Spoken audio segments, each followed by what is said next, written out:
السلام علیکم ورحمۃ اللہ وبرکاتہ۔ آج کا سیشن ہم سٹارٹ کرتے ہیں۔ آج کا جو ہمارا ٹاپک ہے وہ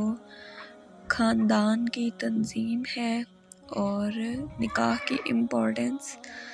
اور اس کے علاوہ جو ہے عورتوں کے حقوق اور برابری، ٹھیک ہے، وومن رائٹس اینڈ ایکویلٹی۔ سب سے پہلے جو ہے وہ ہم نکاح کے جو ہے وہ امپورٹنس دیکھیں گے۔ سورۃ نساء کی آیت نمبر 25 میں اللہ تعالیٰ فرماتے ہیں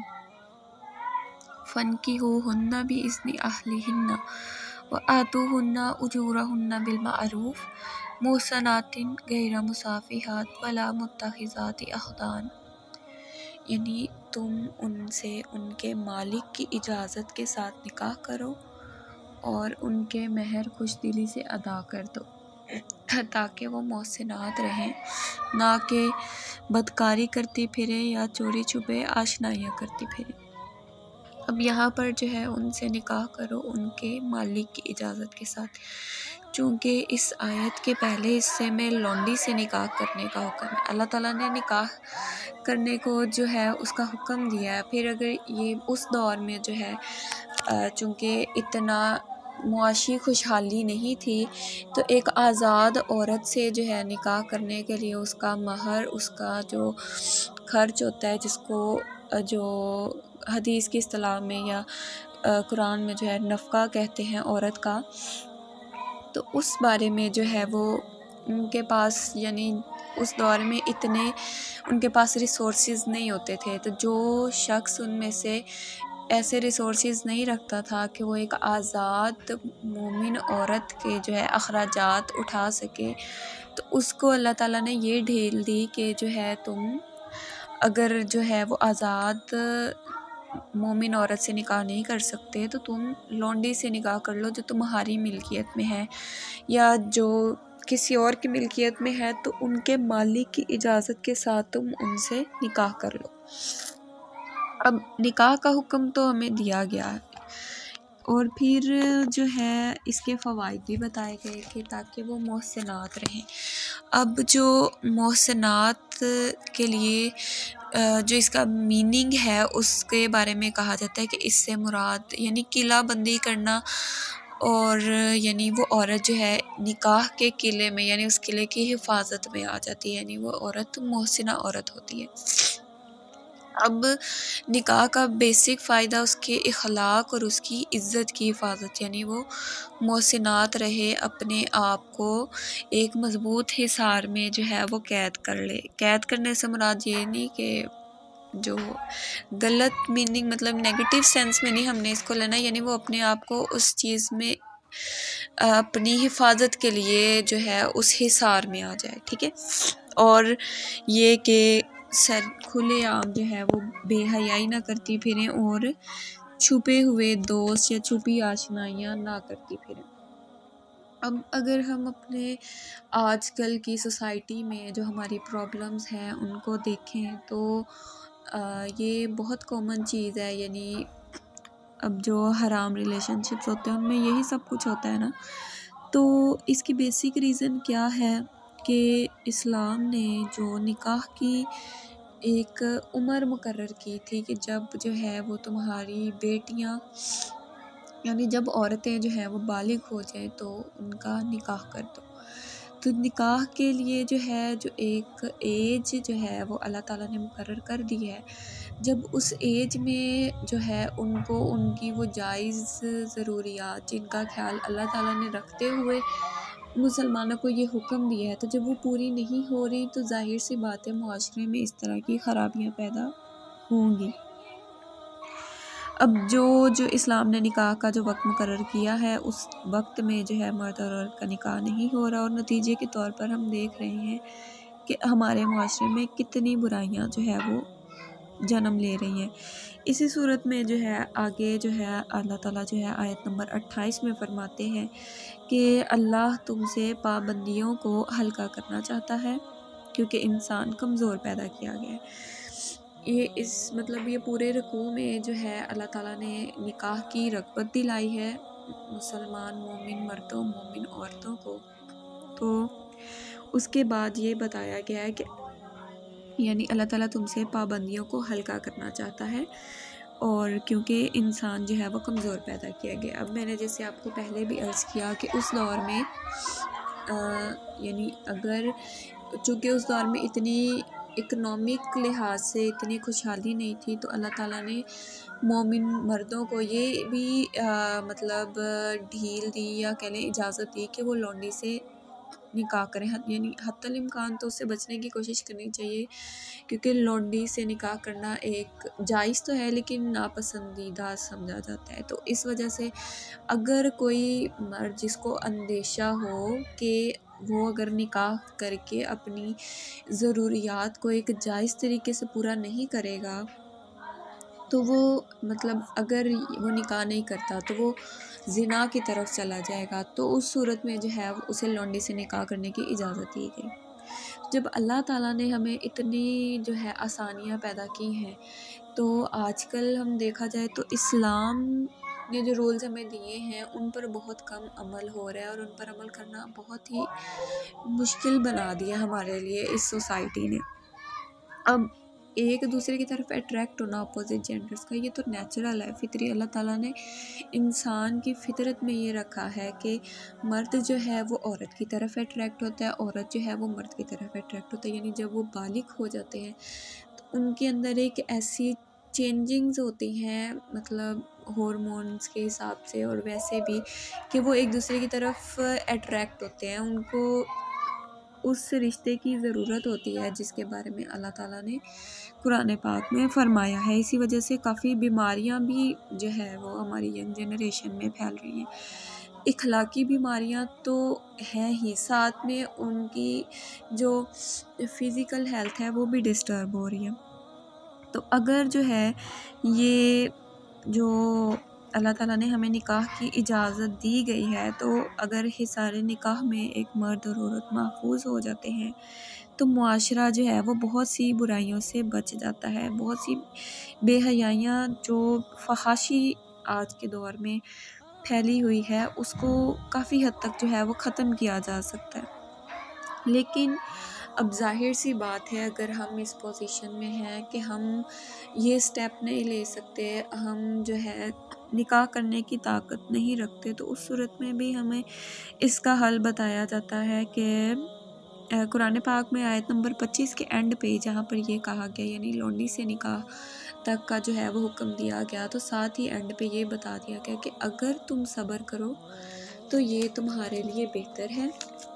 حدیث میں آتا ہے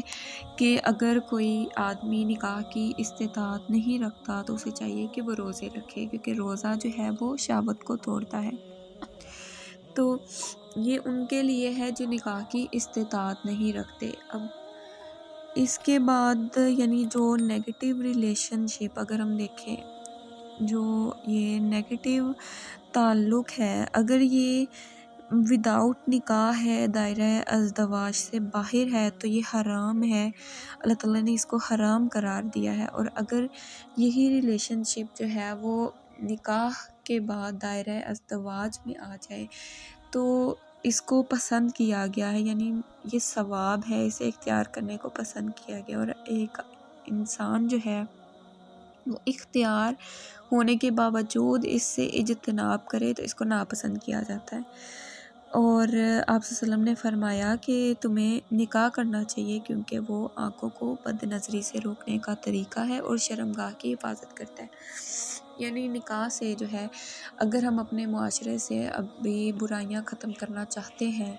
جو بھی پھیل رہی ہیں، تو ہمیں اسلامک رولز کو اپلائی کرنا پڑے گا، یعنی جو اللہ تعالیٰ نے ہمیں رولز دیے ہیں، جس ایج میں ان کا نکاح ہونا چاہیے وہ ہونا چاہیے، کیونکہ اس سے ہیلتھ ایشوز بھی ہوتے ہیں اور جو ہے سوشل ایشوز بھی کافی زیادہ جو ہے وہ ہوتے ہیں۔ اب نکاح کی اہمیت تو یہ ہے، یعنی خاندان، نکاح ہو گیا، خاندان کی بنیاد رکھی گئی۔ اب خاندان میں جو ہے اللہ تعالیٰ نے مرد کو قوام کیوں بنایا ہے؟ اللہ تعالیٰ نے مرد کی قوامیت کا جو ہے قرآن پاک میں ہی، یعنی آیت میں ہی اللہ تعالیٰ بتا دیتے ہیں اس کے ریزن۔ یہ ضروری ہے کہ اگر ایک فیملی ہے، کچھ لوگ اکٹھے رہ رہے ہیں، تو اگر وہ سب اپنی اپنی مرضی کرتے پھریں گے تو ظاہر سی بات ہے وہ معاشرے میں بگاڑ پیدا کرے گا۔ تو اس لیے یہ لازمی تھا کہ کوئی ایک ایسا گھر میں ہونا چاہیے لیڈر جو ان سب کو بتائے، ان کی حفاظت کرے، جہاں پر وہ ٹھیک ہے ان کو ٹھیک کرے، مطلب ان کو جہاں پر وہ غلط ہیں ان کو وہاں پہ ان کی کریکشن کرے۔ اور اس صورت میں جو ہے یعنی اللہ تعالیٰ نے مرد کو قوام بنانے کے ساتھ ساتھ جو ہے اس کی اطاعت کو بھی لازم قرار دیا ہے۔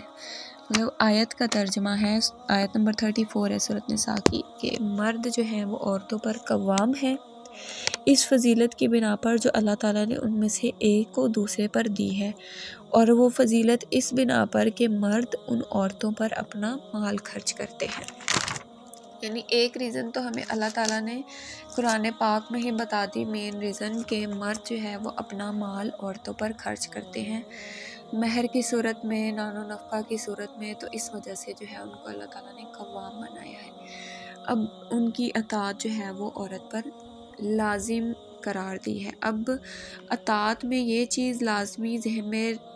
مطلب رکھنی چاہیے کہ ہر وہ کام اگر شوہر جو ہے وہ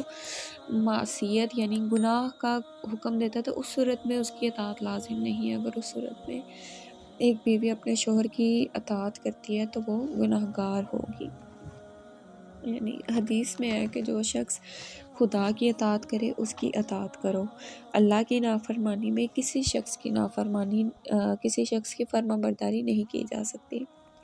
فرما برداری صرف ایسے حکم میں کی جا سکتی ہے جو جائز ہو اور معقول ہو۔ اب یہ تو مرد کی قوامیت کی ایک ریزن، یعنی جو اللہ تعالیٰ وہ اپنا مال خرچ کرے۔ نیک عورتیں جو ہیں وہ پھر جو ہے ان کی اطاعت کرتی ہیں اپنے شوہروں کی، یہ بھی اللہ تعالیٰ نے آیت میں ہی بتایا ہے کہ جو نیک عورتیں ہیں وہ اپنے خاوندوں کی اطاعت گزار ہوتی ہیں۔ اب خاندان کا میں نے جیسا کہ پہلے بھی بتایا کہ نظم برقرار رکھنے کے لیے ضروری ہے کہ ان کا جو ایک مرد اور عورت کا جو تعلق ہے اس کی صحیح نوعیت جو ہے اس کو بیان کیا جائے، ان کے جو حقوق و فرائض جو ہیں عدل کے ساتھ مقرر کیے جائیں، اور یہ سب کچھ ہمیں اللہ تعالیٰ نے آلریڈی مقرر کر کے دے دیا ہے۔ یعنی جو ان کی ذمہ داریاں ہیں ان کے ایک کی ذمہ داری دوسرے کے حقوق، دوسرے کی ذمہ داری پہلے کے حقوق، تو یعنی یہ پوری مناسبت کے ساتھ جو ہے وہ اللہ تعالیٰ نے ہمیں تقسیم کر کے بتا دیا۔ ان تمام مسائل کا حل اللہ تعالیٰ نے ہمیں بتا دیا ہے۔ اب حیثیت انسان بینگ مسلم جو ہے ان میں کوئی ڈیفرنس نہیں ہے، یعنی انسان ہونے کی حیثیت سے اسپرچولی جو ہے وہ مرد جو ہے وہ عورتوں پر قوام نہیں ہے۔ یہ صرف کچھ رسپانسبلٹیز یا سوسائٹی کو منظم رکھنے کے لیے، اپنے خاندان کو ایک منظم رکھنے کے لیے جو ہے وہ اللہ تعالیٰ نے مرد کو قوام بنایا ہے۔ اللہ تعالیٰ جو ہے یعنی جو عورت اور مرد کے رائٹس ہیں بینگ ہیومن وہ سیم ہے۔ بینگ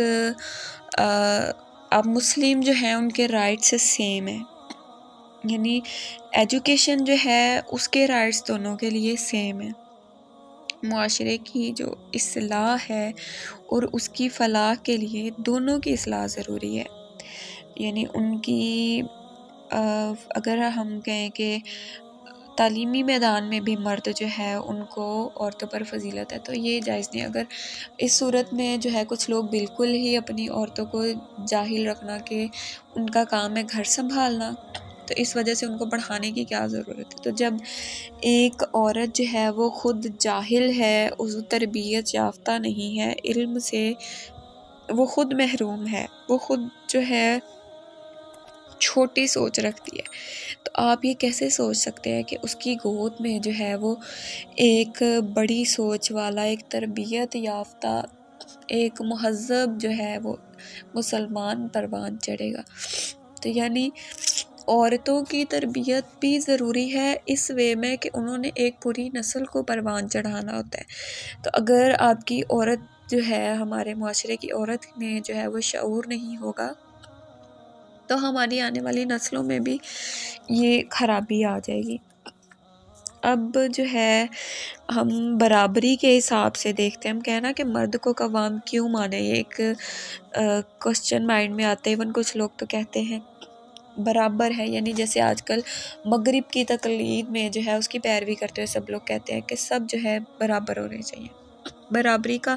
ایک پہلو تو وہ ہے نا جو ابھی میں نے عرض کیا کہ علم کے لحاظ سے، تعلیم کے لحاظ سے، انسانیت کے اعتبار سے جو ہے دونوں کے جو کردار ہیں دونوں جو ہیں وہ برابر ہیں۔ اب دوسرا پہلو یہ ہے کہ مرد اور عورت جو ہے دونوں ایک ہی طرح کے کام کریں، دونوں پر زندگی کے تمام معاملات میں برابر ذمہ داریاں ڈالی جائیں، یعنی معاشرے میں دونوں کی حیثیت بالکل ایک جیسی ہو۔ اگر ہم سائنٹیفکلی اس کو دیکھیں، اس کا لاجک دیکھیں، تو اگر ہم بایولوجیکلی دیکھیں تو ایک عورت جو ہے ہر لحاظ سے جو ہے وہ مرد سے مختلف ہے۔ اس کی جو جسمانی قوتیں ہیں تو وہ بالکل مرد سے ڈیفرنٹ ہے۔ تحقیقات سے یہ بات ثابت ہو چکی ہے کہ عورت جو ہے وہ شکل کے، صورت کے لحاظ سے، شکل کے اعتبار سے، ظاہری اعضاء یعنی جسم کے ہر ذرے سے لے کر جو ہے وہ مرد سے مختلف ہے۔ دونوں صنف یعنی مرد اور عورت کی جسمانی ساخت ایک دوسرے سے بالکل مختلف ہے۔ عورت کا جو پورا نظام ہے، اس کا جو جسمانی نظام ہے، وہ اس لحاظ سے بنایا گیا ہے کہ وہ بچوں کو جنم دے، ان کی پرورش کرے، یعنی اس کے بالغ ہونے پر یعنی جو مینسٹریشن کا سلسلہ سٹارٹ ہوتا ہے۔ اب یہ والی چینجز مرد میں تو نہیں نہ آتی، عورت میں آتی ہیں، اور یہی چیز جو ہے پھر اس کو اس سے ڈیفرنٹ کرتی ہے۔ اور ان دنوں میں 100 میں سے آپ کہہ لیں 70% جو ہے، یہ بھی ابھی میں پرسنٹیج کم بتا رہی ہوں، اس سے بھی زیادہ موسٹلی زیادہ تر جو گرلز ہیں ان کو اس میں کافی یعنی تکالیف، بہت زیادہ سر درد اور جو ڈیفرنٹ ان کو ہیلتھ ایشوز ہونا شروع ہو جاتے ہیں۔ بالکل جو ہے وہ سائیکولوجیکلی بھی چڑچڑی، اور ایک بندہ جیسے چھوٹی چھوٹی بات پہ غصہ کرنا یا جذباتی ایموشنل زیادہ ہو جانا، تو یہ سب کچھ جو ہے ان دنوں میں مطلب ایک فیمیل کے ساتھ ہونا مطلب نیچرل ہے کافی، مطلب 100 میں سے جیسے کہ میں نے بھی بتایا کہ 70% گرلز کے ساتھ ایسا ہوتا ہے فزیولوجیکلی، یعنی جو ان کو فزیکلی جو ان کو تکلیف ہوتی ہے، پھر سائیکولوجیکلی جو ان کو ڈیفرنٹ سٹیجز ان کے مائنڈ میں چینجز آتی ہیں وہ الگ۔ تو اس سچویشن میں ہم یہ کیسے کہہ سکتے ہیں کہ مرد اور عورت فزیکلی اور جو ہے مینٹلی جو ہے وہ ایکول ہے؟ اس سچویشن میں یعنی اگر وداؤٹ مینسٹریشن وہ ساری جو سٹیجز ہیں وہ ایک عورت پر گزرے ہیں تو ظاہر سی بات ہے ہم اس کو بیمار کہیں گے۔ ان دنوں میں بھی اس کو بیمار ہی کنسیڈر کیا جاتا ہے۔ پھر اس سے بڑھ کر جب پریگننسی میں وہ جو سارا ایک پیریڈ ہوتا ہے تو اس سب میں وہ جن سچویشنز سے گزرتی ہے ایک عورت، تو اگر وداؤٹ پریگننسی اس پر وہ ساری کیفیات، وہ کنڈیشنز آئیں تو ڈاکٹرز جو ہے اس پہ بیماری کا ٹیگ لگا دیں، لیکن چونکہ وہ پریگننسی میں ہونا ایک نیچرل بات ہے، وہ ساری تکالیف برداشت عورت کرتی ہے، ٹھیک ہے۔ اب پھر اس کے بعد جب وضع حمل ہو جاتا ہے، یعنی بچے کی پیدائش کے بعد اس کو واپس پہلے والی پوزیشن میں آنے میں کئی ہفتے، کئی مہینے لگ جاتے ہیں۔ تو یعنی جب ایک پھر اس کے بعد بچے کی جو پرورش کرنا، پھر اس کی جو فیڈ وغیرہ کروانا، وہ سب کچھ یعنی ایک مشکل اور ایک صبر والا کام ہے۔ تو جب فطرت نے جو ہے ایک عورت پر اتنی ذمہ داریاں ڈالی ہیں، اور معاشی ذمہ داریوں کا بوجھ تو قرآن پاک میں اللہ تعالیٰ نے کہہ دیا ہے مرد کا ہے، تو عدل کا تقاضا کیا ہے؟ کیا یہ عدل کا تقاضا ہوگا کہ فطری ذمہ داریاں جو عورت پر ڈالی گئی ہیں، یعنی بچوں کو جنم دے، بچوں کو پالے بھی، پھر جو ہے کاروبار بھی کرے، گھر کے خرچے میں بھی حصہ ڈالے، جاب بھی کرے۔ موسٹلی یہ گرلز خود آج کل کہہ رہی ہیں نا کہ جاب کرنی ہے، کریئر بنانا ہے، یہ سب کچھ، تو یہ آپ اپنے اوپر ظلم کر رہی ہوتی ہیں۔ ہاں، اگر ایسی سچویشن آ جاتی ہے کہ بہت زیادہ فائنینشیل کرائسس سے آپ کی فیملی یا آپ لوگ گزر رہے ہیں، تو اس سچویشن میں تو جاب کرنا جو ہے وہ سمجھ میں آتا ہے، بٹ وداؤٹ اینی ریزن گھر سے نکلنا اور جاب کرنا، یہ چیز جو ہے وہ اپنے اوپر ظلم کرنے کے مترادف ہو جاتی ہے۔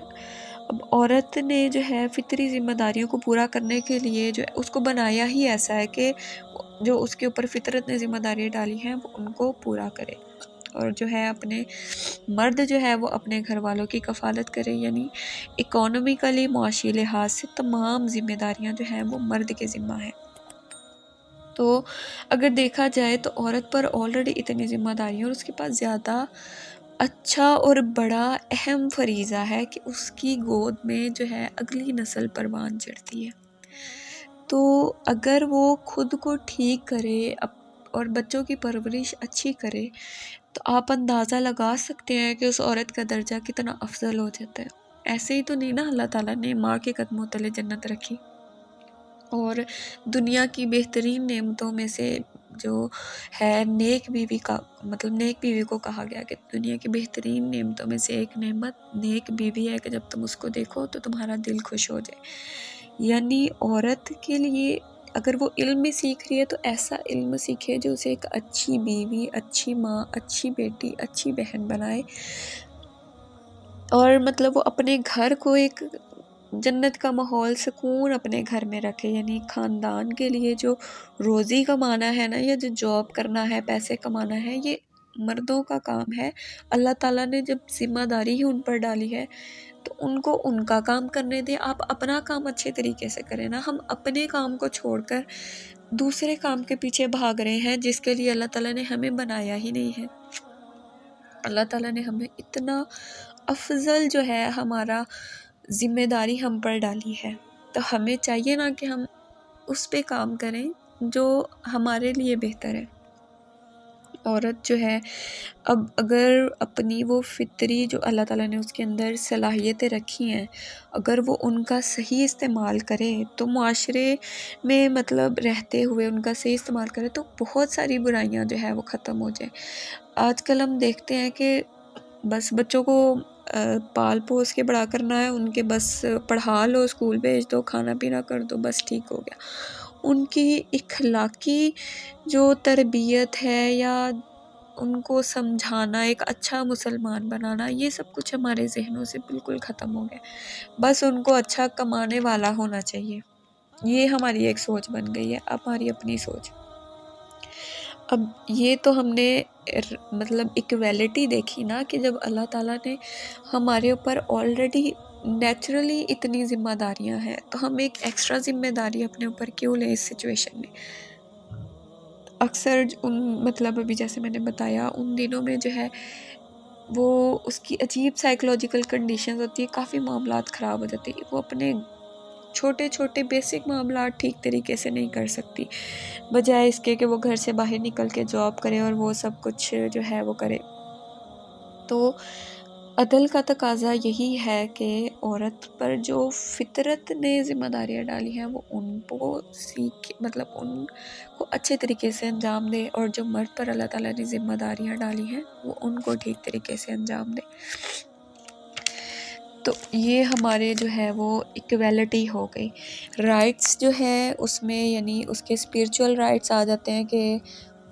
اسپرچولی جو ہے وہ بالکل ایکول ہیں۔ اللہ تعالیٰ نے کہا ہے کہ مرد اور عورت میں سے جو بھی کام کرتا ہے تو وہ ضائع نہیں جاتا، یعنی ان کو ان کا جو بھی وہ کام کریں گے، اچھا کریں گے تو اچھا اجر پائیں گے، برا کریں گے تو برا اجر پائیں گے۔ پھر عورتوں کے بارے میں اللہ تعالیٰ نے بار بار فرمایا کہ جو ہے عورتوں کے ساتھ نیکی کا برتاؤ کرو۔ سورۃ نساء میں جو ہے آیت نمبر 19 میں ہے، اس کا ترجمہ ہے کہ عورتوں کے ساتھ نیکی کا برتاؤ کرو۔ پھر حدیث میں ہے کہ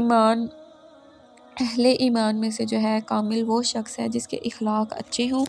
جو اپنے گھر والوں کے ساتھ جو ہے وہ اچھا سلوک کرے۔ پھر اکانومی کے اسپیکٹ سے دیکھیں یعنی معاشی لحاظ سے عورت کے حقوق دیکھیں تو مہر کا تعین یعنی نکاح مہر کے تعین کے بغیر ہوتا ہی نہیں ہے. اس کو مہر میں رقم ملتی ہے شوہر سے، پھر اس کے جو ذاتی اخراجات ہیں، جو اس کی ضروریات ہیں، ان کی ذمہ داری جو ہے اللہ تعالیٰ نے مرد پر ڈالی ہے. وہ اس بات کا پابند ہے کہ اس کے نان و نفقہ کی جو ہے وہ اس کا خیال رکھے، اس کو خرچہ دے کمپلیٹ. اور پھر وراثت میں جو ہے عورت کو اپنے شوہر کی جائیداد سے بھی حصہ ملتا ہے، اپنے باپ کی جائیداد سے بھی حصہ ملتا ہے، جبکہ مرد کے پاس نہ ہی نان و نفقہ کی ہے یعنی فیسلٹی، اور نہ ہی جو ہے اس کو اپنی بیوی یعنی اس کے پاس یہ والی رسپانسبلٹی نہیں ہے، نہ ہی اس کا خرچہ کسی نے اٹھانا ہے، تو اس کے اوپر یہ رسپانسبلٹی ڈالی گئی ہے. تو اس لحاظ سے اکانومک رائٹس جو ہمارے ہیں. پھر ایجوکیشنل رائٹس تو جیسے کہ میں نے بتایا علم سیکھنا مرد پر بھی ویسے ہی ضروری ہے جیسے عورت کے لیے ضروری ہے. مرد نے چونکہ اپنے گھر والوں کی اصلاح کرنی ہے، ان کے لیے جو ہے وہ رزق کا بندوبست، رزق دینے والا تو اللہ کی ذات ہے، یعنی اسباب اختیار کرنا جو ہے وہ مرد کی ذمہ داری ہے. تو علم وہ ایسا سیکھے جس سے وہ اپنے گھر والوں کی اصلاح کرے، ایک اچھا مسلمان بن سکے. اور اسی طرح عورت وہ دین مطلب وہ تعلیم سیکھے جو اسے ایک اچھی ماں، اچھی بیٹی، اچھی بیوی بنائے. تو اس کے بعد سوشل رائٹس یہ کہ معاشرے میں جو ہے دونوں کو عزت کی نگاہ سے دیکھا جائے، یعنی ڈاٹر بیٹی ہے تو بیٹی کی بہت زیادہ اسلام میں جو ہے ہمیں رسپیکٹ بتائی گئی ہے. پھر ایز اے وائف جو ہے اتنی رسپیکٹ، یعنی جیسا کہ میں نے بتایا کہ دنیا کی بہترین نعمتوں میں سے ایک نعمت جو ہے وہ اچھی بیوی، نیک بیوی ہے. اب کچھ لوگ کہتے ہیں کہ مرد کو 4 شادیوں کی اجازت دی گئی ہے تو عورت کو کیوں نہیں دی گئی. عورت جو ہے وہ اپنے رائٹس میں یہ بات کہتی ہے، بہت ہی کوئی فضول بات ہے. یعنی ایک عورت جیسا کہ ابھی میں نے پیچھے اتنا بتایا کہ ان کے اوپر ایک ماہ میں ہی مطلب ہر ماہ میں وہ ایسی سچویشن سے گزرتی ہے کہ وہ اپنے ایک شوہر کی ضروریات کو پورا نہیں کر سکتی، تو پھر وہ 4 شادیاں کر کے تو 4 مردوں کی ضروریات اس نے کیسی پوری کرنی ہے. عورت جو ہے وہ مرد کے معاملے میں اس سچویشن میں کمزور بنائی گئی ہے. اکثر اوقات اس پر ایسے دن آتے ہیں کہ وہ اپنے ایک شوہر کی ضروریات پوری نہیں کر سکتی، تو وہ اتنے اگر زیادہ شوہر ہوں گے تو ان کے ساتھ وہ کیا کرے گی. پھر جو ہے پھر نکاح کا بنیادی مقصد ہوتا ہے اولاد، یعنی اپنی نسل کو بڑھانا، اور باقی بھی بہت ہے. یعنی ایک مین مقصد یہ بھی ہوتا ہے نا، صرف یہ نہیں کہ اپنی خواہشات کو پورا کری جاؤ، یعنی ایک ایسی نسل کو پروان چڑھانا جو اللہ کے دین کے لیے کارآمد ثابت ہو. تو جب ایک عورت جو ہے متعدد شوہروں کی جو ہے وہ زوجیت میں ہوگی تو یہ اندازہ لگانا مشکل ہوگا کہ بچہ کس کا ہے. یعنی کافی سارے کوسچنز آ جاتے ہیں اس میں. تو اس وجہ سے مرد کے پاس اس کے اندر جو ہے یہ والی